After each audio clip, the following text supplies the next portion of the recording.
مولاي صل وسلم دائما ابدا على حبيبك خير الخلق كلهم محمد سيد الكونين والثقلين والفريقين من عرب ومن عجم. جس دور پہ نازاں تھی دنیا، جس دور پہ نازاں تھی دنیا، اب ہم وہ زمانہ بھول گئے. اوروں کو جگانا یاد رہا، اوروں کو جگانا یاد رہا، خود ہوش میں آنا بھول گئے. اور منہ دیکھ لیا آئینے میں پر داغ نہ دیکھا سینے میں. منہ دیکھ لیا آئینے میں پر داغ نہ دیکھا سینے میں. جی ایسا لگایا جینے میں، جی ایسا لگایا جینے میں، مرنے کو مسلمان بھول گئے. اور اذان اب بھی ہوتی ہے مسجد کی فضاؤں میں، اذان اب بھی ہوتی ہے مسجد کی فضاؤں میں، پر جس ضرب سے دل ہل جاتے تھے وہ ضرب لگانا بھول گئے. اوروں کو جگانا یاد رہا، خود ہوش میں آنا بھول گئے. کوئی عبادت لائق نہیں سوائے اللہ تعالیٰ کے. جو اللہ تعالیٰ نے چاہا ہمیشہ وہی ہو کے رہا اور وہی ہو کے رہے گا. ریت کے ذرات سے زیادہ، پانی کے قطرات سے زیادہ، درختوں کے پتوں سے زیادہ، درود لامحدود آقائے نامدار پیکر حسن و جمال، صاحب شرف و کمال، پوری کائنات کے سردار حضرت سیدہ آمینہ کے لال، رحمت کائنات، فخر کائنات، محبت کائنات، الفت کائنات، چاہت کائنات، بہار کائنات، نکھار کائنات، سنگھار کائنات، زینت بزم کائنات، وجہ تخلیق کائنات، نور کائنات، تنویر کائنات، منیر کائنات، غم گسار جہاں، سیاح لا مقام، والی کون و مقام، رب کے محبوب، دانائے غیوب، منزہ عن العیوب، رب کے پیارے، دکھی دلوں کے سہارے، ہم سب کے دلوں کے سہارے، شمع کے ویر، رب کے حبیب، جگ کے حبیب، حضرت محمد رسول اللہ صلی اللہ تعالی علیہ وآلہ وصحبہ وسلم کی ذات گرامی کے لیے، آپ کی پاکیزہ آل کے لیے، آپ کے اصحاب کے لیے، اور صبح قیامت تک آپ سے عشق کرنے والوں، محبت کرنے والوں، پیار کرنے والوں پہ اللہ تعالیٰ اپنی کروڑوں اربوں کھربوں رحمتوں اور برکتوں کا نزول فرمائے. ہر انسان اس دنیا میں آنے سے پہلے اس کی زندگی کا وقت مقرر کر دیا گیا ہے. جو وقت اللہ تعالیٰ نے مقرر کر دیا اس سے 1 سیکنڈ بھی نہ اوپر ہو سکتا ہے نہ نیچے ہو سکتا ہے، نہ اس کی مصروفیات کو دیکھا جاتا ہے، نہ اس کے روزمرہ کے معمولات کو دیکھا جاتا ہے۔ وقت مقررہ جب آ گیا تو 1 سیکنڈ کی مہلت بھی دی نہیں جاتی، پھر اللہ کے حضور پیش ہونا ہے، اور اس وقت تک جب تک موت کا فرشتہ نہیں آ جاتا انسان کے پاس توبہ کا دروازہ بھی کھلا ہوا ہے۔ انسان ایک بار گناہ کرے پھر توبہ کرے، پھر گناہ کرے پھر توبہ کرے، بارہا گناہ کرتا چلا جائے اور بارہا توبہ کرتا چلا جائے۔ خالق فرماتا ہے میرا بندہ جب بھی توبہ کرے گا میں اس کی توبہ کو تب ہی قبول فرما لوں گا۔ یہ نہیں کہا جائے گا کہ پہلے بھی تم نے توبہ کی تھی اور پھر گناہ کیا اب تمہاری توبہ قبول نہیں ہے، ایسا نہیں۔ انسان جب جب اللہ سے معافی مانگتا ہے اللہ معاف فرماتا ہے، لیکن یہ وقت اس وقت تک ہے جب تک موت کا فرشتہ نہیں آ جاتا، اور جب موت کا فرشتہ آ گئے ہیں اور اس کے سامنے ہر چیز نظر آ گئی، پھر انسان جتنی مرضی توبہ کرے پھر قبول نہیں ہے، پھر اس کی توبہ کی کوئی اہمیت اور قدر نہیں ہے۔ اور مرنے کے بعد جو پہلی گھاٹی ہے، پہلی منزل ہے جس میں سب نے پہنچنا ہی پہنچنا ہے، کوئی انسان اس بات سے انکار نہیں کر سکتا، وہ پہلی جو منزل ہے اس کو قبر کہا جاتا ہے۔ ہر انسان کے ساتھ 4 عوامل پیش آتے ہیں۔ ایک عالم ارواح ہے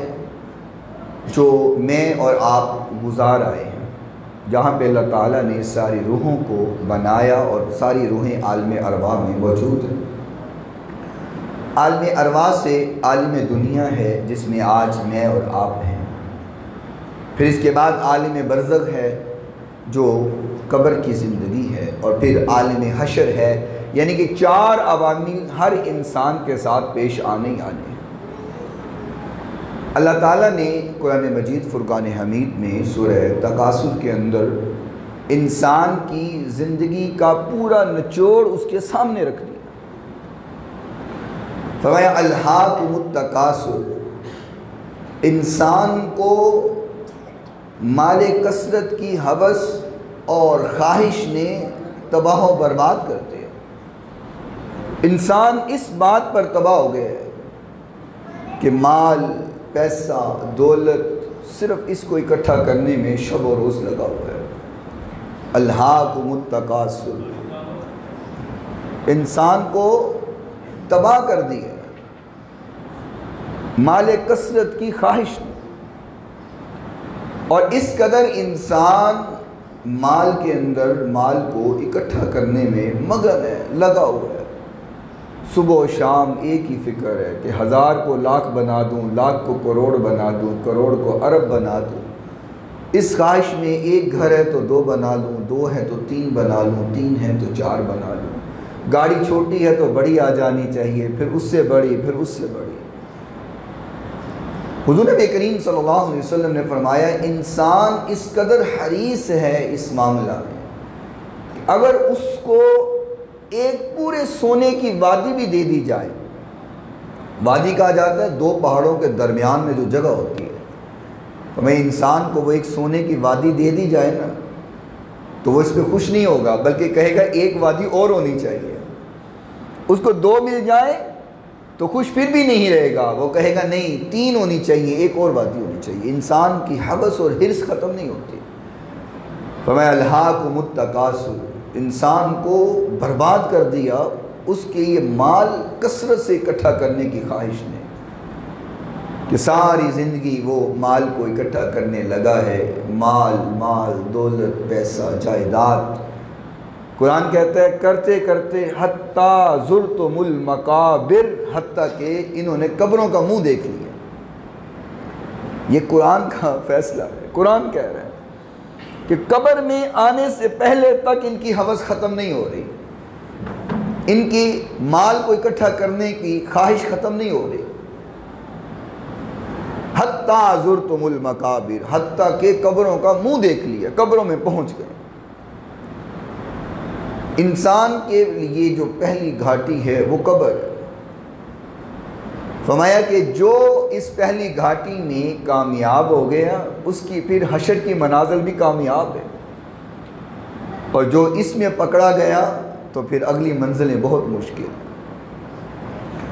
حضور نبی کریم صلی اللہ علیہ وسلم نے فرمایا کہ جیسے ہی انسان قبر کے اندر پہنچتا ہے روح نکل گئی اور اس کو قبر میں دفنایا گیا، ابھی دفنانے والے دفنا کے واپس نہیں آئے ہوتے، ان کے قدموں کی آہٹ اور ان کے قدموں کی آواز وہ مردہ سن رہا ہوتا ہے کہ فرشتے اس کا حساب لینے آ جاتے۔ تبھی تو دفنانے کے بعد، قبر بنانے کے بعد وہاں پہ دعا کرنے کا حکم ہے کہ وہاں پہ دعا کریں۔ تو ابھی دفنانے والے واپس نہیں ہوئے، قدموں کی آہٹ آ رہی ہے، قدموں کی آواز آ رہی ہے، تو فرمایا حساب لینے والے فرشتے وہاں پہنچ جاتے۔ اور احادیث کی ساری کتابوں میں سوائے بخاری شریف کے 3 سوال ہیں: من ربک،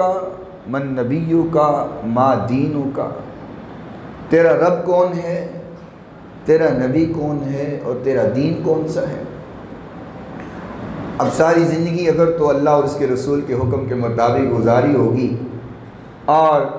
اپنی ترجیحات کو سائڈ پر رکھ کے خالق اور اس کے محبوب کے فرامین کو اپنی زندگی کا حصہ بنایا ہوگا اور اپنی منمانی کو چھوڑ کر کے حضور کے حکم پر زندگی گزاری ہوگی، تو پھر تو جب سوال ہوگا کہ من ربو کا، تو وہ فوراً کہے گا میرا رب جو ہے وہ اللہ ہے، ربی اللہ، میرا رب کون ہے؟ اللہ ہے۔ سوال ہوگا من نبیوں کا، تیرا نبی کون ہے؟ تو پھر جلدی سے بولے گا محمد الرسول اللہ صلی اللہ علیہ وسلم۔ ما دینوں کا، دین کون سا ہے؟ تو کہے گا دینی الاسلام، میرا دین جو ہے وہ اسلام ہے۔ اور جب یہ سوالوں کے جواب آسان انداز سے دے دیے جاتے ہیں تو آسمان سے آواز آتی ہے، ایک ندا ہوتی ہے، آواز پہنچتی ہے، کہا جاتا ہے اس بندے نے جو کہا ہے سچ کہا، یہ سچ کہہ رہا ہے، جو کہہ رہا ہے حق کہہ رہا ہے۔ اور پھر ساتھ ہی آواز آتی ہے کہ اس کے نیچے بچھونا جنت کا بچھا دیا جائے۔ اب سبحان اللہ کہہ دیں تو انشاءاللہ ہمیں بھی عطا ہو جائے سب کچھ۔ اللہ کرے یہ تمام نعمتیں اور یہ برکتیں ہم سب کے نصیب میں آ جائیں۔ آواز آئے گی کہ اس کے نیچے بچھونا جنت کا بچھا دیا جائے، اس کو رزق اور پھل جنت کے پہنچا دیے جائیں، جنت کی کھڑکیاں اس کی قبر میں کھول دی جائیں اور تحت نگاہ اس کی قبر کو کشادہ کر دیا جائے، کھلی کر دی جائے۔ یہ اس انسان کا انعام ہے جو وہاں پہ سوالوں کے جواب دے رہا ہے۔ اور یاد رکھیے آج ہم جتنے مرضی یاد کر لیں، ان سوالوں کو رٹ لیں، وہاں جواب اسی کو آئے گا جس کی زندگی اللہ اس کے رسول کے حکم کے مطابق گزری ہے۔ اگر منمانی کی زندگی گزری ہے تو رٹا وہاں پہ کام نہیں آنا۔ دنیا میں رٹا کام آ جاتا ہے، وہاں پہ رٹا کام نہیں آنا۔ تو جو انسان اللہ کے حکم کے مطابق زندگی گزارتا رہا اس کے جواب تو بڑے احسن ہیں، آسانی سے وہ جواب دے دے گا۔ لیکن جس نے ساری زندگی اپنی منمانی کی اور اس کو جب کہا جاتا تو وہ کہتا ہے اے جگ مٹھا او کس ڈٹھا، دنیا تو ہنس کھیڑ جانا ہے کو کی لینا ہے۔ جب بھی اس کو کہا گیا آپ کو کہتے ویکھی جائے گی جدو ہوئے گا، مریں گے ویکھی جائے گی، قبر جو پہنچا گے ویکھی جائے گی۔ یہ جو ویکھی جائے گی ہے نا بعد میں بڑا مشکل ہو جائے گا، وہ پھر جو دیکھنا ہے وہ بڑا مشکل ہے، وہ بڑے کٹھن راستے ہیں۔ تو وہ انسان جس نے اپنی منمانی سے زندگی گزاری، جب اس سے سوال ہوگا من ربک من نبیک ما دینک، تیرا رب کون، تیرا نبی کون، تیرا دین کون سا ہے، تو یہ کہے گا ہاں لا ادری، مجھے تو پتہ ہی نہیں ہے، ہاں لا ادری، مجھے تو خبر ہی نہیں، میرا رب کون سا ہے مجھے پتہ ہی نہیں، میرا نبی کون سا ہے مجھے پتہ ہی نہیں، میرا دین کون سا ہے مجھے خبر نہیں ہے، ہاں لا ادری۔ جب یہ جملہ بولے گا تو آسمان سے آواز آئے گی کہ یہ بندہ جھوٹ بول رہے، یہ جھوٹا انسان ہے، اور ساتھ ہی آواز دی جائے گی کہ اس کے نیچے بچھونا جہنم کا بچھا دیا جائے، اور اس کو آگ کے انگارے کھانے کے لیے دیے جائیں، اور اس کی قبر میں جہنم کی کھڑکی کھول دی جائے، اور اس کی قبر کو تنگ کر دیا جائے۔ محبوب کائنات علیہ السلام نے اس طرح اپنے ہاتھ مبارک کر کے فرمایا جس طرح یہ انگلیاں دائیں ہاتھ کی بائیں ہاتھ کی انگلیوں میں گھس گئی ہیں، جب اس کی قبر اس کو اتنا دبائے گی، اس کی دائیں کی پسلیاں بائیں کے اندر اس طرح کھب جائے گی۔ استغفر اللہ، اللہ تعالی ہم سب کو محفوظ فرمائے۔ یہ قبر پہلی گھاٹی ہے اور اس میں سب نے جانا ہی جانا ہے۔ اب وہاں پہ سوالوں کے جواب ٹھیک ہوئے ہیں تو ایک حدیث میں ہے آواز لگا دی جائے گی، خالق کہے گا کہ میرے بندے آج تو سو جا، آج اس طرح سو جا، سکون کی نیند اور آرام کی نیند سو جا جس طرح پہلی رات کی دھولن آرام سے سو جاتی ہے۔ پہلی رات کی دھولن سے تشبیہ کیوں دی گئی ہے کہ جس طرح گھبراہٹ اور معمولات کے بعد انسان اپنی عورت اپنے حجرہ عروسی کے اندر پہنچتی ہے، پھر اس کو اس قدر سکون کی نیند ملتی ہے، جب وہ سوتی ہے پھر اس کا خامد اس کو جگاتا ہے، کسی اور کو جگانے کی ہمت اور اجازت نہیں ہوتی۔ فرمایا آج اس طرح سکون کی نیند سو جا جس طرح اس پہلی رات کی دھولن کو صرف اس کا خامد اٹھا سکتا ہے، اسی طرح تجھے قیامت کے روز تیرا رب بھی اٹھائے گا۔ جہاں اس کو انعام مل رہا ہے وہاں جو رب کو چھوڑ بیٹھا ہے اس کو عذاب ہو رہا ہے۔ فرمایا الہاکم التکاثر، انسان کو ہلاک کر دیا اس کے مال نے، مال کی کثرت نے اور اس کی خواہش نے انسان کو ہلاک کر دیا۔ آج ہمارا معیار دنیا میں صرف یہ ہے کہ جس کے پاس مال بہت ہے، دولت بہت ہے، پیسہ ہے، صرف اس کی عزت ہے، اور جس کے پاس کچھ نہیں ہے چاہے اس کے پاس ہنر بہت زیادہ ہے، معاشرہ اس کو عزت نہیں دیتا۔ میں اپنی مثال دیتا ہوں، میں ایک مرتبہ بائک کے اوپر تھا اور ہیلمٹ بھی نہیں تھا، جب بندہ بائک پر جاتا ہے تو بال اڑ جاتے ہیں، بکھرے ہوتے ہیں، ڈسٹ چہرے پہ پڑی ہوتی ہے۔ تو میں بینک میں گیا کسی کام سے، تو جیسے ہی میں بینک کے دروازہ گزرنے لگا تو وہاں کے گارڈ نے میری چیکنگ کی، اکثر کرتے ہیں گارڈ چیکنگ کرتے ہیں، اس نے میری چیکنگ کی، تو کوئی بات نہیں، ایک نارمل سی بات ہے، اس نے چیکنگ کی۔ حیران میں تب ہوا جب دوبارہ میرا جانا ہوا تو میں گاڑی پہ گیا۔ اب بندہ گاڑی پہ جائے تو کپڑے بھی خراب نہیں ہوتے، بال بھی خراب نہیں ہوتے، اور چہرے پہ ڈسٹ بھی نہیں ہوتی، مٹی بھی نہیں ہوتی۔ تو جیسے ہی میں نے بینک کے سامنے جا کے گاڑی کھڑی کی اور میں اتر کر کے بینک میں جانے لگا تو اس نے مجھے سلوٹ بھی مارا اور دروازہ بھی کھولا۔ اب میں تو وہی ہوں، بائک پر گیا ہوں تو وہ میری چیکنگ کر رہا ہے، اور جب میں گاڑی پر گیا ہوں تو وہ سلوٹ بھی مار رہا ہے اور دروازہ بھی کھول رہا ہے۔ تو میں نے سوچا اے عزت تیری نہیں، اے عزت تو گڈی دی، مال ہے نا، مال کی عزت ہے۔ میں کہ جب گڈی چ گیا ہے نا اور سامنے گڈی کھڑی کیتی ہے، اے عزت تو گڈی دی میری نہیں، انسان کی کوئی عزت نہیں۔ معاشرہ اس کو عزت دیتا ہے جس کے پاس پیسہ ہے، مال ہے، دولت ہے۔ انسان کے پاس جتنا بھی علم ہے، شہرت ہے، علم کے ساتھ فن ہے، ہنر ہے، لوگ دیکھتے ہیں اس کے پاس پیسہ ہے، ہم نے معیار پیسے کو بنا لیا ہے، لیکن قرآن کہتا ہے یہ تو ہلاک کر دینے والی چیز ہے، یہ تو تباہ و برباد کر دینے والی چیز ہے۔ الہاکم التکاثر، لوگوں کو تباہ کر دیا اس خواہش اور لالچ نے، اور کس قدر تباہ کیا کہ حتیٰ زرتم المقابر، حتیٰ کہ قبروں کا منہ دیکھ لیا، قبروں میں پہنچ گئے۔ اور حضرت عثمان غنی رضی اللہ تعالی عنہ قبر پر بیٹھ کے اس قدر رویا کرتے، اس قدر کہ آپ کے آنسوؤں سے قبر کی مٹی تر ہو جایا کرتی تھی۔ کسی نے سوال کیا یا عثمان آپ کے سامنے حشر نشر کی باتیں بھی ہوتی ہیں، آخرت کی باتیں بھی ہوتی ہیں، عذاب جہنم کا ذکر بھی کیا جاتا ہے، آپ تب اتنا نہیں روتے، لیکن جب قبر کی بات ہوتی ہے تو تب آپ بڑا روتے ہیں۔ اس کی وجہ کیا ہے؟ قبر کے ذکر کے اوپر اس طرح آنسو بہانے کی وجہ کیا ہے؟ تو آپ نے فرمایا تمہیں نہیں پتہ، حضور نے فرمایا ہے کہ پہلی گھاٹی جو ہے وہ تو قبر ہے، جو یہاں بچ گیا وہ آگے بھی بچ جائے گا، اور جس کی پکڑ یہاں پر ہو گئی وہ پھر آگے بھی بچنا اس کے لیے مشکل ہو جائے گا۔ یہ پہلی گھاٹی جو ہے وہ قبر ہے۔ تو تمام احادیث کی کتابوں میں 3 سوال ہیں، من ربک من نبیک ما دینک، لیکن امام بخاری رحمۃ اللہ علیہ نے جو بخاری شریف میں حدیث کو نقل کیا ہے، بخاری شریف میں صرف ایک سوال ہے، ایک سوال۔ بخاری میں 3 سوال نہیں ہیں، باقی سیاستہ کی باقی 5 کتابوں میں 3 سوال موجود ہیں اور سندن ٹھیک ہیں، لیکن بخاری میں صرف ایک سوال ہے، اور وہ کیا ہے؟ امام بخاری رحمۃ اللہ علیہ نے لکھا کہ قبر کے اندر جب انسان کو اٹھایا جائے گا تو سامنے حضور کا چہرہ دکھایا جائے گا،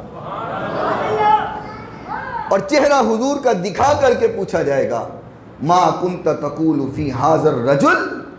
یہ جو سامنے ہستی کھڑی ہے کیا اس کے بارے میں جانتا ہے؟ اعلیٰ حضرت نے فرمایا نا کہ اگر مجھ سے سوال ہوا نا کہ جانتا ہے تو میں کہوں گا کہ مر کے پہنچا ہوں یہاں اس دل ربا کے لیے، میں تو اسی کو دیکھنے کے لیے تو یہاں پہنچا ہوں۔ تو سوال ہوگا کیا اس کو جانتا ہے؟ تو جس نے تو حضور کو راضی کرنے کے لیے زندگی گزاری ہوگی، جس کی زندگی کا اوڑھنا بچھونا حضور کی ذات ہوگی، جس کی زندگی کا مقصد حضور کو راضی کرنا ہوگا، وہ تو فوراً کہے گا کہ لا الہ الا اللہ محمد الرسول اللہ۔ یہ تو وہی ہیں جن کا میں کلمہ پڑھتا رہا ہوں، یہ تو وہی ہیں جن کے خاطر میں دن رات اپنے آپ کو قربان کرنے کے لیے تیار رہا ہوں، یہ تو وہی ہیں جن کے حکم پر میں زندگی گزارتا رہا ہوں۔ اور جس نے اپنی خواہشات کو ترجیح دی، جس نے کہا کہ نہیں جے میں واجے نہ لے کے گیا برات نال تے میرے یار ناراض ہو جان گے، جے میں مہندی دیاں رسماں نہ کیتیاں تے بھیناں ناراض ہو جان گیاں، جے میں وڈی برات نہ لے کے گیا تے پھوپھیاں تے ماسیاں ناراض ہو جان گیاں، اگر جہیز نہ منگیا تے میری ماں ناراض ہو جائے گی، جے برات نو روٹی نہ چنگی کھوائی گئی تے برادری والے ناراض ہو جان گے، اور اللہ ناراض ہوتا ہے تو کوئی بات نہیں، خیر ہے، حضور ناراض ہوتے ہیں تو کوئی بات نہیں، خیر ہے۔ اگر وہاں پر صرف اپنے لوگوں کی، برادری کی، خاندان کی، بہن بھائیوں کی ناراضگی، یہ آج ہمارے معاشرے میں ہو رہا ہے۔ میں غلط کہوں تو آپ مجھے ٹوک سکتے ہیں، آج ہم کسی کو منع کریں تو وہ ہمیں یہ جواب دیتے ہیں وہ کر سب تو انہوں کی پتہ ہے، خوشی دا موقع کڑا روز روز آنا ہوتا ہے، شادی کڑی روز روز کرنی ہوندی ہے تے بچیاں نو چاہ کر لیں دیو پورا، سفید داڑھیوں والے بزرگ کہتے نظر آتے ہیں، منع کریے نا حاجی صاحب، بابا جی جو صاحب کی کر دے ہو منڈے دا بیاہ تے کی کر دے پہ واجے بلا لے جے ٹول ٹمکا کر دے پہ، خیال کرو اللہ ناراض ہو جائے گا، اللہ رسول ناراض ہو جائے گا۔ تو سفید داڑھیوں والے بزرگ کہتے ہوئے میں نظر آتے ہیں او مولوی صاحب چھڈو پڑا کی یہ شادی کڑی روز روز ہونی ہوندی ہے، بچیاں دا چاہ پورا کر لیندے ہو۔ تو میں کہا کرتا ہوں پھر آزمائش کب ہونی ہے؟ ایسے موقع پہ تو پتہ چل رہا ہے، ہم خود کتنا عمل کرتے ہیں پتہ تو ایسے موقع پہ چلے گا نا۔ فتوے تو ہم دوسروں پہ بڑا لگاتے ہیں، فلاں ایسا ہے اور فلاں ایسا ہے، جب اپنے گھر میں باری آتی ہے تو پتہ تو پھر چلتا ہے کہ کون انسان کتنا عمل کرتا ہے۔ جب میری ذات میں مسئلہ ہوگا میں دوسروں پہ بڑے فتوے لگاتا رہوں کہ اس کا لباس ایسا ہے، اس کی گفتار ایسی ہے، یہ چلتا ایسے ہے، یہ بولتا ایسے ہے، یہ پیتا ایسے ہے، دوسروں پہ فتوے تو میں لگاؤں، اصل بات تو تب پتہ چلے گی جب مجھے اپنی ذات کا مسئلہ پیش آئے گا، میں کتنا عمل کرتا ہوں پھر پتہ چلے گا۔ اپنے ہی من میں ڈوب کر پا جا سراغ زندگی، تو میرا نہیں بنتا نہ بن اپنا تو بن۔ یہ ہم نے اپنے آپ کو چیک کرنا ہے، لیکن ہم نے فتووں کا جو مقصد جو اٹھایا ہوا ہے وہ لوگوں کی اصلاح کرنا ہے، بس خود اپنے آپ کو نہیں ہم نے دیکھنا، بس ہم ٹھیک ہیں، ہم جو کر رہے ہیں، جیسے کر رہے ہیں، جب کر رہے ہیں، جتنا کر رہے ہیں، ہم ٹھیک کر رہے ہیں، ہم رائٹ پر۔ تو بہرحال جس نے ایسے زندگی گزاری ہے، جب اسے پوچھا جائے گا ما کنت تقول فی ھذا الرجل، جانتے ہو یہ جب سامنے جو شخص کھڑا ہے یہ کون ہے؟ تو وہ کہے گا ہا ہا لا ادری۔ وہاں حضور کو دیکھ کے پہچان نہیں سکے گا، وہاں حضور کا جلوہ دیکھ کر کے بھی اس کو پتہ نہ چل سکے گا کہ یہ میرے سامنے کون کھڑا ہوا ہے۔ ایک شخص مجھ سے پوچھنے لگا، میں نے یہ حدیث کو بیان کیا، وہ کہنے لگا یہ کیویں ہو سکتا ہے، حضور سامنے ہون تے کوئی بھی پہچان جائے گا، اللہ دے نبی دی ذات نالے تسی مولوی انی بار حدیث سنا چکے ہو، تو جو قبر جو حضور سامنے آن کے تو نہیں یاد نہ آئے گا کہ اللہ دے نبی آئے نے، انہیں پہچان نہ ہوئے گی۔ تسی مولوی بس ایویں ہی نہ دین نو مشکل بنا چھڑ دے ہو، تانوں پتہ ہوندا کچھ نہیں، بس ایویں دین نو تساں اوکھا کیتا ہویا ہے۔ تو میں نے کہا بھائی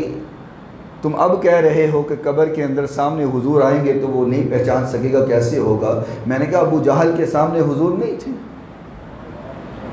ابو لہب کے سامنے حضور نہیں تھے، یہاں تو صرف جلوہ مصطفیٰ ہوگا،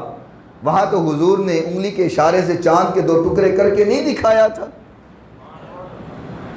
وہاں حضور نے اپنی مٹھی کے اندر کنکروں کو کلمہ نہیں پڑھایا تھا، وہاں پہ حضور نے اشارہ کیا تو درخت چل کر کے زمین میں سے حضور کے پاس نہیں آیا تھا۔ میں نے کہا دیکھنے والوں نے تو تب نہیں مانا تھا، تو آج بھی جس نے نہیں مانا دنیا کے اندر،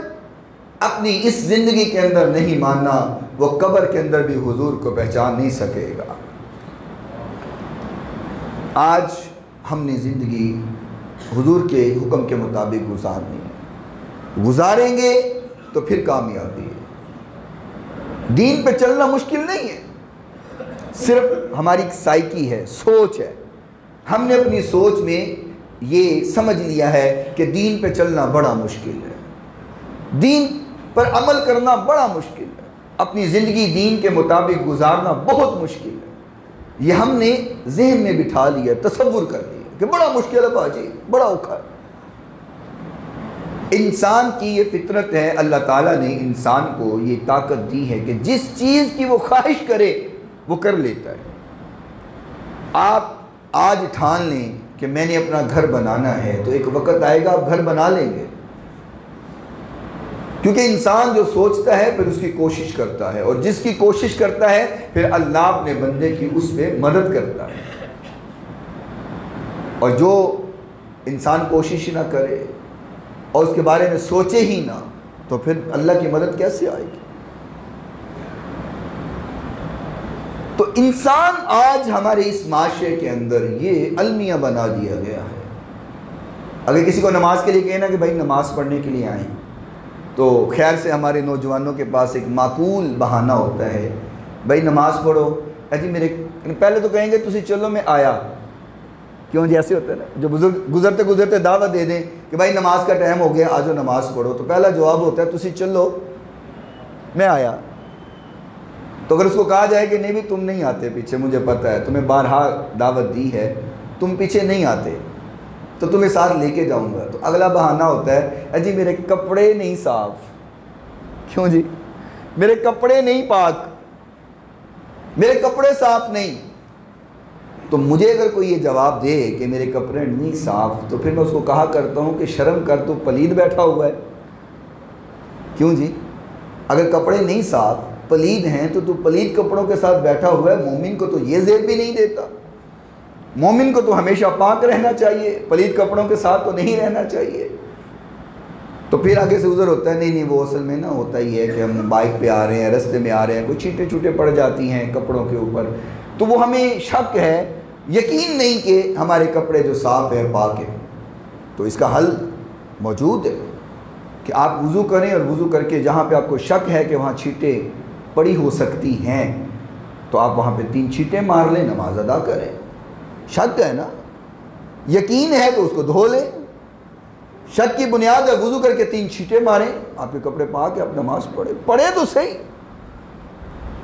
اس قدر سخت حکم ہے کہ حضور نبی کریم صلی اللہ علیہ وسلم نے فرمایا اگر تم کھڑے ہو کر کے نماز نہیں پڑھ سکتے تو بیٹھ کے نماز پڑھو، بیٹھ کے نماز نہیں پڑھ سکتے، لیٹ کے نماز پڑھو، لیٹ کے نماز نہیں پڑھ سکتے تو اشارے سے نماز پڑھو، تم غم کی حالت میں ہے نماز پڑھو، حتیٰ کہ جنگ کی حالت میں ہو پھر بھی نماز پڑھو۔ نماز سے تو چھٹی نہیں ہے، لیکن آج ہم نے پتہ کیوں اس کو ایزی لے لیا ہے، ہم نے اس کو اگنور کر دیا ہے، ہم نے اس کو اہمیت نہیں دی۔ ہماری پرائرٹیز کے اندر ہی نماز نہیں ہے، ہر کام ہے، ساری دنیا کے کام ہماری پرائرٹی پہ ہوتے ہیں لیکن نماز پرائرٹی پہ نہیں ہوتی۔ اس کی وجہ پتہ کیا ہے کہ سانو تے ٹمب نہیں پہندے نا۔ اگر آج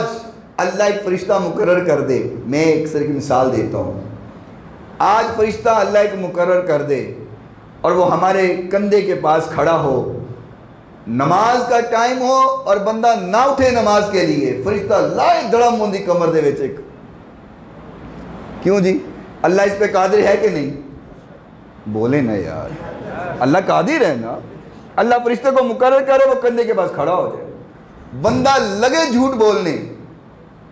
جیسے ہی جھوٹ بولنے لگے تو فرشتہ مارے دڑم کر کے اس کے کمر کے اندر ایک،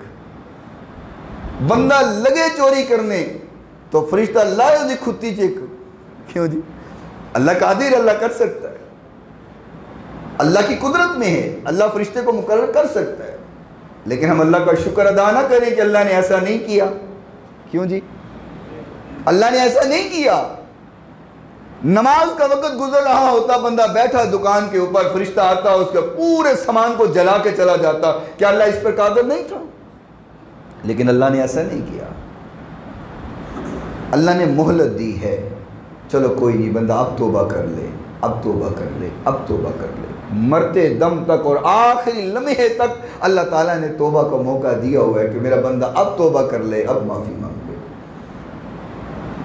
فَمَا حَتَّى زُرْتُمُ الْمَقَابِرَ، حتیٰ کہ قبروں کا منہ دیکھ لیا اور اللہ کی فکر نہ کی۔ کَلَّا سَوْفَ تَعْلَمُونَ، خالق فرماتے ہیں ہاں نہیں نہ فکر کرتے، آج تم مجھے یاد نہیں نہ کرتے۔ لوگ کہتے ہیں نا اجی خرکو نو ویل نہیں مولوی صاحب، تسی تے ویلے ہو مسیتاں جوگے، سانو خرکو نو ویل کوئی نہیں، وقت ہی کوئی نہیں، بڑے مصروف ہاں، میرے پاس اللہ کے لیے وقت نہیں ہے۔ خالق فرماتا ہے چلو کوئی بات نہیں، وقت نہیں ہے نا، مجھے وقت نکلوانا آتا ہے۔ اللہ پھر ایسا وقت نکلواتا ہے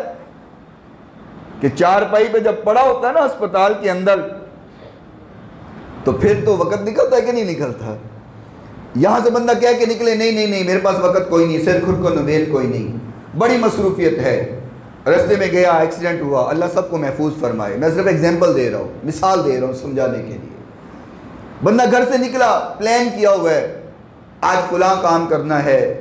فلاں ٹاسک پورا کرنا ہے، پیسہ لے کے آنا ہے، دکان بنانی ہے، مکان بنانا ہے، پلاٹ خریدنا ہے، گھر سے نکلا سارے پلان بنا کر کے، ابھی روڈ پر گیا ایکسیڈنٹ ہو گیا، یہاں کہہ رہا تھا وقت نہیں، سر کھرکن نویل نہیں،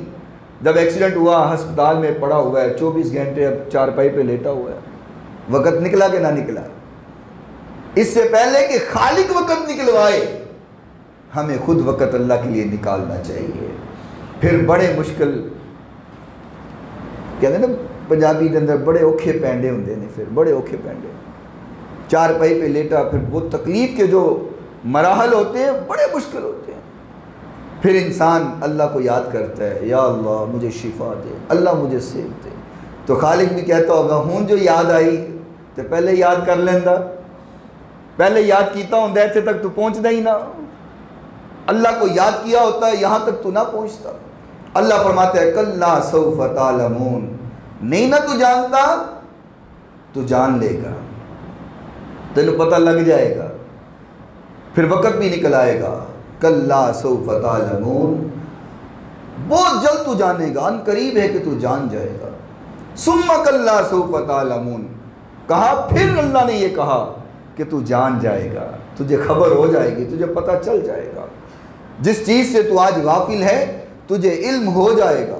تجھے اس چیز کا اندازہ ہو جائے گا۔ کَلَّا لَوْ تَعْلَمُونَ عِلْمَ الْيَقِينِ، خالق فرماتا ہے اس بات کا یقین بھی تجھے ہو جائے گا، آج تجھے باتیں سن کے شک میں رہتا ہے نا، پتہ نہیں ہونا ہے کہ نہیں ہونا، قبر کی پتہ نہیں عذاب ہونا ہے کہ نہیں ہونا، پتہ نہیں آخرت بھی قائم ہونی ہے کہ نہیں ہونی، پتہ نہیں اٹھنا نہیں ہے کہ نہیں اٹھنا۔ خالق فرمائے جو جنتی ہے، جس نے جنت میں جانا ہے، کیا وہ بھی جہنم دیکھے گا، یا جس نے جہنم صرف جانا ہے وہی دیکھے گا؟ حضور نبی کریم صلی اللہ علیہ وسلم نے فرمایا کہ جب قبر کے اندر سوال ہو گئے اور آخرت قائم ہوئی، ایک حدیث قبر کے حوالے سے بھی ہے اور آخرت کے حوالے سے بھی ہے